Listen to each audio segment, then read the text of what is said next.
So much has happened over the past few days that is hard to sum up in just a few pages. I'm running out of room in this journal as is. I'll try to cover everything so I don't forget. Though, with what happened, it would be hard to. First off, the group saw my ugly face. They took it better than expected. Calypso even offered to find a place to exercise me again, which,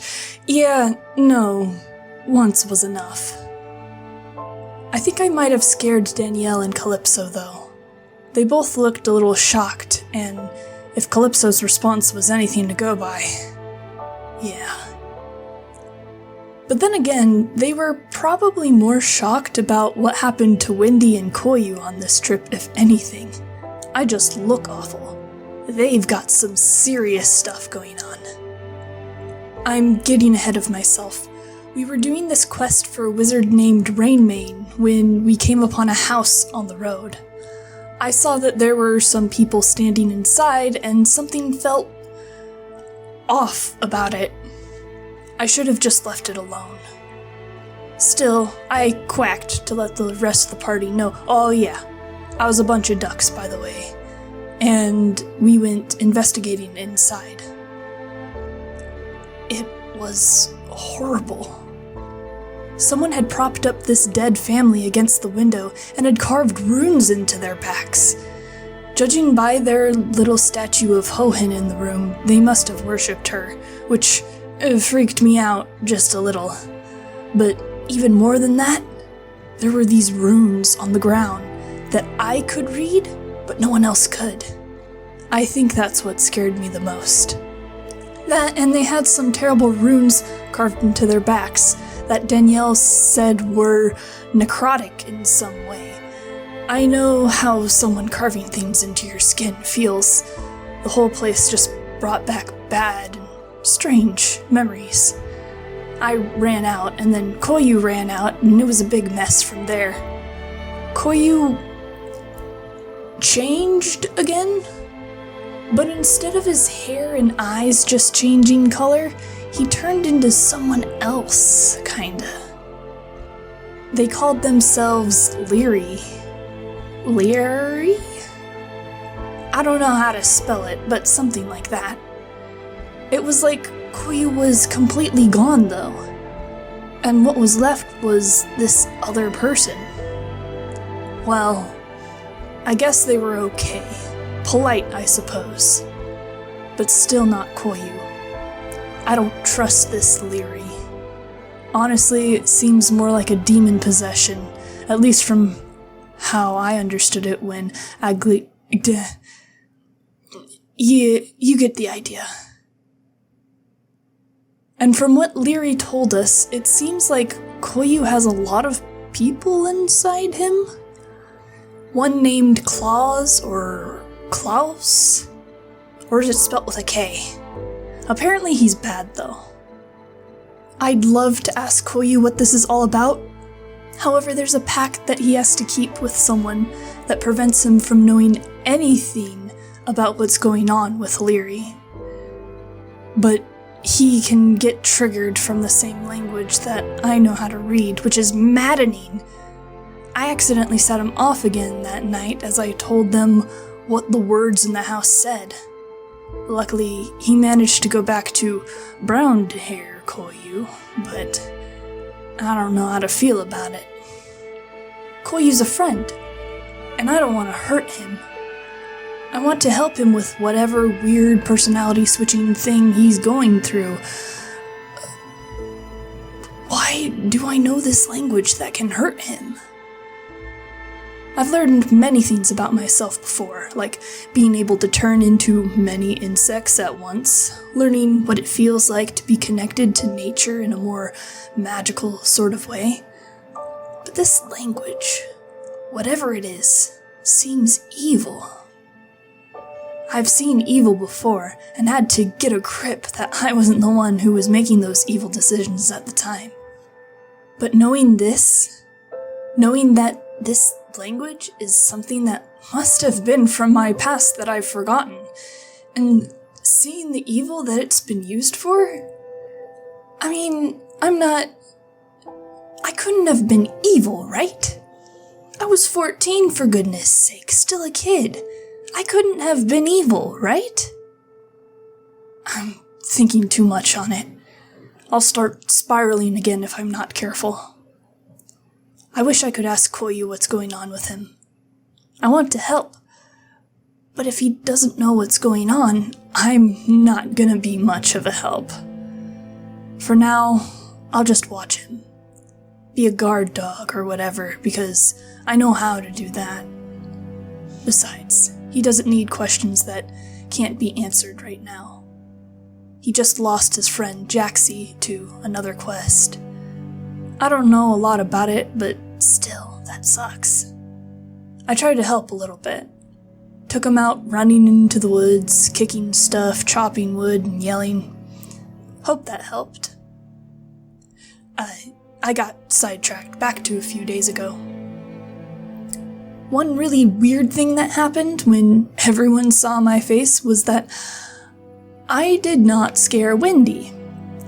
At all. And now I know why I didn't scare her. You see, after that whole day, we did bury the bodies properly on our way back. We went to the magic store where we were supposed to get packages for the wizard, and guess who was there making a mess of everything like they always do? The Donners. The leader was a lady that irritated me to no end because she decided to ransack a small magic business because she was in a bad mood. I would have been more scared of the Donners had my secret not been shared with the rest of the group. I had it in mind that none of the group would want to speak to me after the quest was done, so I sassed the Hin warriors just a little bit. If I got run out of town, then there was no need for awkward and painful goodbyes. Anyway, one thing led to another, and we ended up getting another quest from the stuffy-nosed lady to go find a group of goblins living in the forest that had stolen from the shop the night before. Worked out for us because the goblins stole our packages for Rainmane anyway. The Donners left us one of their men, an actually pretty okay guy named Jorun, and we went to go find the goblins. I'm not sure what we were going to do once we got to the goblins, though, as Wendy was pretty upset that we said we'd take care of, probably meaning kill them. We had met some of the creatures on the road, and she had managed to talk them out of attacking us once we gave them one of Danielle's bracelets and a few gold coins. I overheard her talking with the other girls that she had dated a goblin before, which was weird, but I didn't know a lot about goblins at the time. Still don't. Who am I to judge even now that I know what they look like? But that didn't matter, because we found the goblins in a spooky evil ruin of a temple that not one of us knew what it was for. Not even the Hin cleric, which was weird because there was this whole mural of his goddess killing what looked like to be this other god. The god figure was throughout the entire ruins, which made me think that he was some evil god or whatever. And guess what else was all over that temple? The evil language that only I can understand. That place was a nightmare. The temple also made us feel different things, like when we had figured out how to get down in the place without us going into a seizure, a voice spoke to us to confess our sins. I don't know what counts as a sin. Sure, there are good and bad things that we've done, but what stuff did the voice care about? What bad things had I done that the voice blamed me for? So, I thought of a lot of things. Mostly things that I had done when I was possessed, but also a few things that I hadn't been possessed for. Things like wanting to chop off my hands and, well, just that dark place I was in for a few months after the release from the demon. The temple ruins seemed to amplify those feelings for me again. But I tend to deal with those feelings anyway in varying degrees of strength, so I don't think I was affected too badly by the strange magic of the place. I did start swearing again while I was down there, as well as taking stupid risks like sitting on a bed that also tried to possess me.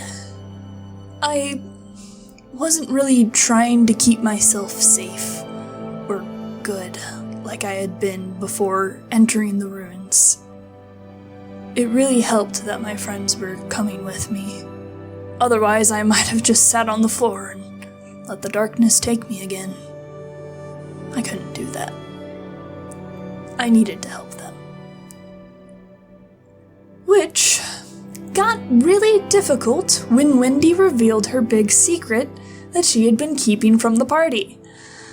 I know that she and Danielle hadn't gotten along at first, but they had been making progress.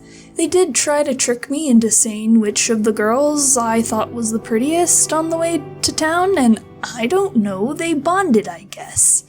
Still, the magic of the place must have brought up bad feelings again, because Wendy turned into a hag and tried to attack her. Like the witches that eat children? The stories old people told kids in the villages below my mountain? Yeah, that was Wendy. It took a while, but we got her to calm down. Poor Danielle is scared to death of her, though. And I don't think that Wendy knows what to say to her. I don't blame her. If I met anyone I had hurt while I was possessed, I wouldn't know how to make amends either. But yeah, one of my friends is a hag witch now. I talked with her about it a little while afterward. I know very little about hag witches, but I remembered most in the stories to be evil beings. Wendy doesn't seem evil to me, though. Far from it, actually. Maybe hags get a bad name for themselves. Wendy, at least not when being influenced by evil temple ruins, is nice and kind. I'm choosing to trust Wendy. I hope she isn't too upset that we know. I gave her my mask to sort of, help her? She seems like she's been hiding behind a mask just as much as I have. I feel like that's okay to do now and then. That makes me a bit of a hypocrite, huh? I've been experimenting with having my mask off. I still hide under the hood of my cloak and try to hide my face when possible, but I don't know. Seeing what's going on with Koyu and Wendy, even some of what Calypso and Danielle are going through dealing with these oddities we have, it makes me feel safer around them. Like, we're all a little strange, but they are either just as weird as me, or they don't see that as a bad thing. I hope Wendy sees that soon, and can experiment with not having a mask as well. It's terrifying not being able to hide, but I can see a lot better without the mask on. Tomorrow is going to be a new day. A better day than the ones we've had, I'm sure of it. We'll get that blasted ring off of Danielle's hand, go on another quest, or do whatever to relax from the nightmarish time we had during our previous quest. I'm feeling hopeful about going forward. Whatever comes our way, we'll face it together, and that's comforting to think about. Hey, maybe I can ask them with help for my home, too. See if we can get to the bottom of this sickness. My friends are way smarter than me, I'm sure they could help. But for now, I'm doing whatever I can to help them.